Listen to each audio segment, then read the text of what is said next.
اور ہم کسی کے دبیل تو تھے نہیں کہ کوئی دھکا دے تو سہ جائیں۔ لیجئے، پانی کے مٹکوں کے پاس ہی گھماسان کا رن پڑ گیا۔ سراہیاں ادھر کو لڑکیں، مٹکے ادھر گئے، کپڑے سرابور سو الگ۔ یہ لیجئے، کرا لیں کام۔ یہ بھلا کام کریں گے گدھے کہیں کے؟ دونوں سراہیاں توڑ دی۔ اماں نے فیصلہ کیا، ارے کریں گے کیسے نہیں، ان کے تو باپ بھی کام کریں گے۔ دیکھو جی، جو کام نہیں کرے گا اسے رات کا کھانا ہرگز نہیں ملے گا، سمجھے؟ یہ لیجئے، بالکل شاہی فرمان جاری ہو رہے ہیں۔ ہم کام کرنے کے لیے تیار ہیں، ہمیں کام بتایا جائے، ہم نے دہائی دی۔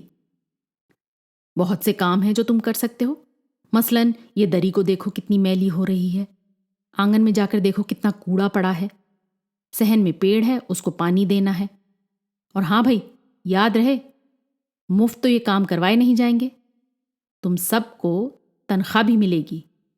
ابا میاں نے تفصیل بتائی اور دوسرے کاموں کا حوالہ دیا۔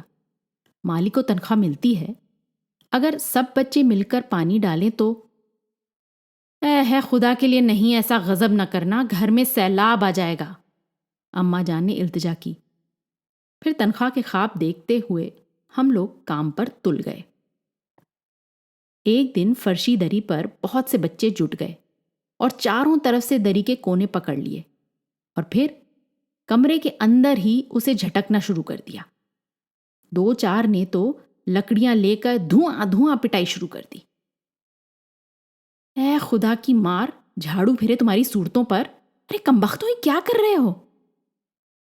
سارا گھر دھول سے اٹ گیا، کھانستے کھانستے سب بے دم ہو گئے۔ ساری گرد جو دری پر تھی وہ، اور جو کچھ فرش پر تھی وہ، سب کے سروں پر جم گئی، ناکوں اور آنکھوں میں گھس گئی، جس کی وجہ سے برا حال ہو گیا سب کا۔ مار مار کر ہم لوگوں کو آنگن سے نکالا گیا۔ وہاں ہم لوگوں نے جھاڑو دینے کا فیصلہ کیا۔ جھاڑو چونکہ ایک تھی اور تنخواہ لینے کے امیدوار بہت، اس لیے دم بھر میں جھاڑو کے پرزے اڑ گئے۔ جتنی سینکیں جس کے ہاتھ پڑی وہ ان سے ہی الٹے سیدھے ہاتھ مارنے لگا۔ زمین کم اور ایک دوسرے کی ننگی ٹانگیں زیادہ جھاڑی گئیں۔ نتیجہ یہ ہوا کہ سینکیں چلی، آنکھیں پھوٹتے پھوٹتے بچی۔ اماں نے یہ سب دیکھ کر اپنا سر پیٹ لیا۔ بھئی یہ بزرگ ہمیں کام کرنے دیں تو ہم کام کریں، اب ذرا ذرا سی بات پر ہم پر تھپڑوں کی بارش ہونے لگے تو بس ہو چکا کام۔ اصل میں جھاڑو دینے سے پہلے ذرا سا پانی چھڑک لینا چاہیے تاکہ گرد وغیرہ بیٹھ جائے۔ بس ہمارے ذہن میں یہ خیال آتے ہی فوراً دری پر پانی چھڑکا گیا۔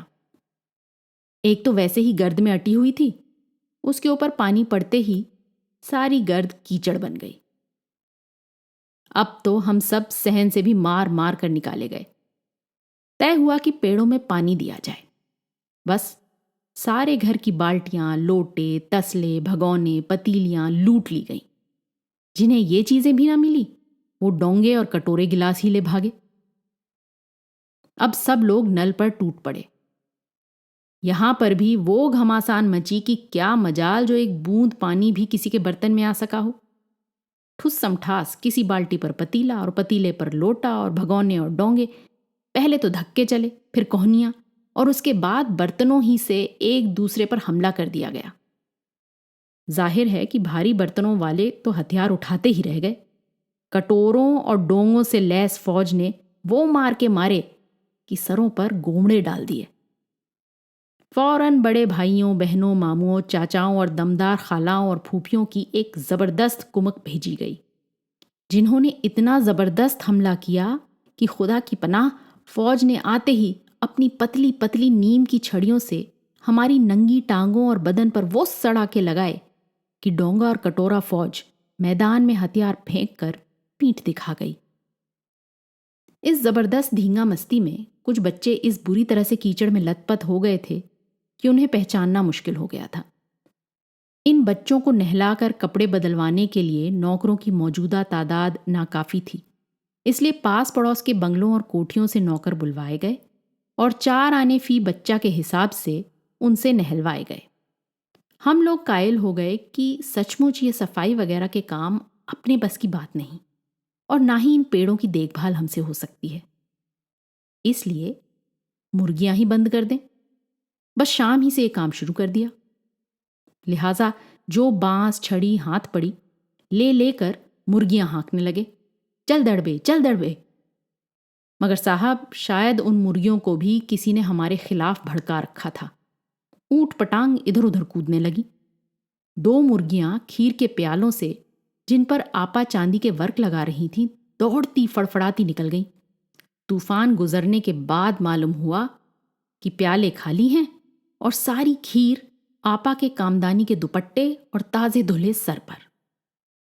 ایک بڑا سا مرغا اماں کے کھلے ہوئے پاندان میں پھاند پڑا اور کتھے چونے میں لتھڑے ہوئے پنجے لے کر نانی اماں کی سفید دودھ ایسی چاندنی پر مارتا ہوا نکل گیا۔ پاندان الٹ کر نیچے آ رہا۔ ایک مرغی دال کی پتیلی میں چھپاکا مار کر بھاگی اور سیدھی جا کر موری میں سے اس تیزی سے پھسلی کہ ساری کیچڑ خالہ کے منہ پر جا پڑی، جو وہاں بیٹھی ہاتھ منہ دھو رہی تھی۔ ادھر تمام مرغیاں بے نکیل کا اونٹ بنی دوڑتی پھر رہی تھیں اور کوشش کے باوجود ایک بھی مرغی دڑبے میں جانے کے لیے راضی نہ تھی۔ ادھر کسی کو یہ سوجھی کہ بقرعید کے لیے جو بھیڑیں گھر میں آئی ہوئی ہیں وہ ضرور بھوکی ہوں گی، چلو لگے ہاتھ انہیں بھی دانہ کھلا دیا جائے۔ دن بھر کی بھوکی بھیڑیں دانے کا سوپ دیکھ کر جو سب کی سب جھپٹی تو بھاگ کر اپنا آپ بچانا مشکل ہو گیا۔ لشتم پشتم تختوں پر چڑھ گئے، پر بھیڑ چال مشہور ہے۔ ان کی نظریں تو بس دانے کے سوپ پر جمی ہوئی تھیں۔ پلنگوں کو پھلانگتی، برتن لڑکاتی ساتھ ساتھ گئیں۔ تخت پر بانو آپا کے جہیز کا دوپٹہ پھیلا ہوا تھا، جس پر گوکھرو چمپا اور سلما ستارے الجھاتی، جارجیٹ کے دوپٹے روندتی، مینگنوں کا چھڑکاؤ کرتی دوڑ گئیں۔ جب طوفان گزر چکا تو ایسا معلوم ہوا جیسے جرمنی کی فوج ٹینکوں اور بمباروں سمیت ادھر سے چھاپا مار کر گزر گئی ہو۔ جہاں جہاں سے سوپ گزرا، بھیڑیں شکاری کتوں کی طرح بو سونگتی حملہ کرتی گئیں۔ حجن ماں ایک طرف پلنگ پر دوپٹے سے اپنا منہ ڈھانکے گہری نیند سو رہی تھیں۔ ان پر سے جو بھیڑ دوڑی تو نہ جانے وہ خواب میں کن محلوں کی سیر کر رہی تھیں، دوپٹے میں الجھی ہوئی مارو مارو پکڑو پکڑو چیخنے لگی۔ اتنے میں بھیڑیں سوپ کو بھول کر ترکاری بیچنے والی کی ٹوکری پر ٹوٹ پڑی۔ وہ دالان میں بیٹھی مڑکی پھلیاں تول تول کر باورچی کو دے رہی تھی۔ وہ اپنی ترکاری کا بچاؤ کرنے کے لیے سینہ تان کر اٹھ کھڑی ہوئی۔ آپ نے کبھی بھیڑوں کو مارا ہوگا تو یہ بات اچھی طرح جانتے ہوں گے، اور آپ نے دیکھا بھی ہوگا کہ بس ایسا لگتا ہے جیسے روئی کے تکیے کو کوٹ رہے ہیں۔ بھیڑ کے چوٹ نہیں لگتی، بالکل یہ سمجھ کر کہ آپ اس سے مذاق اور لاڑ کر رہے ہیں اور آپ پر ہی چڑھ بیٹھے گی۔ ذرا سی دیر میں بھیڑوں نے ترکاری چھلکوں سمیت اپنے پیٹ کی کڑھائی میں جھونک دی۔ ادھر قیامت مچی تھی، ادھر دوسرے کارندے بھی غافل نہیں تھے۔ اتنی بڑی فوج تھی جسے رات کا کھانا نہ ملنے کی دھمکی مل چکی تھی۔ 4 کارندے جلدی جلدی ایک بھینس کا دودھ دوہنے پر جٹ گئے۔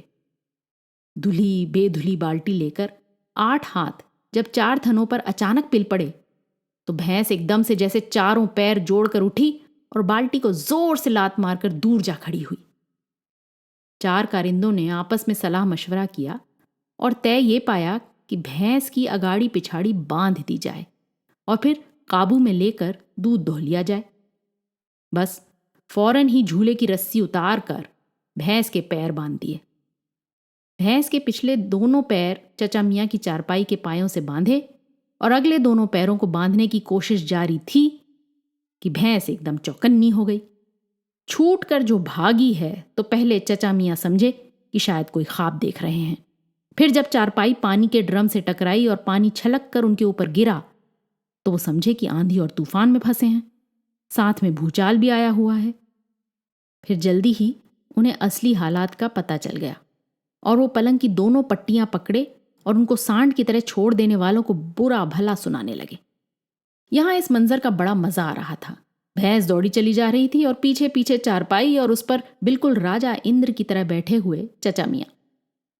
اوہو، ایک بھول ہی ہوگی، یعنی بچھڑا کھولا ہی نہیں، اس لیے فوراً بچھڑا کھول دیا گیا۔ تیر نشانے پر بیٹھا اور بچڑے کی ممتا میں بے قرار ہو کر بھینس نے اپنے کھروں کو بریک لگا لیے۔ بچڑا فوراً جٹ گیا۔ دھونے والے فوراً گلاس کٹورے لے کر لپکے، کیونکہ بالٹی تو چھپاک سے گوبر میں جا گری تھی۔ ایک بچڑا اور 4 بچے۔ بھینس پھر باغی ہو گئی۔ کچھ دودھ زمین پر اور کپڑوں پر 2-4 دھاریں گلاس کٹورے میں بھی پڑ گئیں۔ باقی دودھ بچڑا پی گیا۔ یہ سب کچھ 1 منٹ کے 3/4 میں ہو گیا۔ گھر میں طوفان اٹھ کھڑا ہوا۔ ایسا لگتا تھا جیسے سارے گھر میں مرغیاں، بھیڑیں، ٹوٹے ہوئے تسلے، بالٹیاں، لوٹے، کٹورے اور بچے بکھرے پڑے تھے۔ اماں جان نے اپنا سر پیٹ لیا۔ آپا جان چوکھٹ پر بیٹھ کر رونے لگی۔ بڑی مشکل سے امن قائم کر کے بھیڑیں، بھینس اور بچے باہر کیے گئے۔ مرغیاں باغ میں ہکائی گئیں۔ ماتم کرتی ہوئی ترکاری والی کے آنسو پوچھے گئے اور اماں جان آگرے جانے کے لیے سامان باندھنے لگی۔ یا تو بچہ راج قائم کر لو یا مجھے ہی رکھ لو، ورنہ میں تو چلی میکے۔ اماں نے الٹیمیٹم دے دیا۔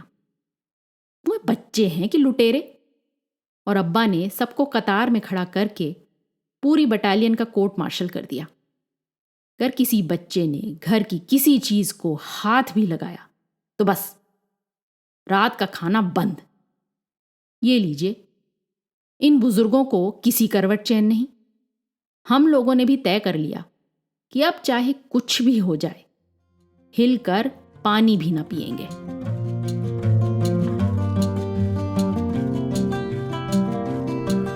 آج کی کہانی آپ کو کیسی لگی اپنے کامنٹس ضرور لکھیے گا، ساتھ ہی سبسکرائب کیجیے گا۔ آپ کے فیملی اور فرینڈز میں آپ جیسے ہی کہانیوں کے شوقین قدردان اور ہیں، انہیں یہ کہانی واٹس ایپ پر فارورڈ کریں۔ اگلی بار پھر ملیں گے ایک اور کہانی، لیکھ یا کویتا کے ساتھ۔ تب تک الوداع۔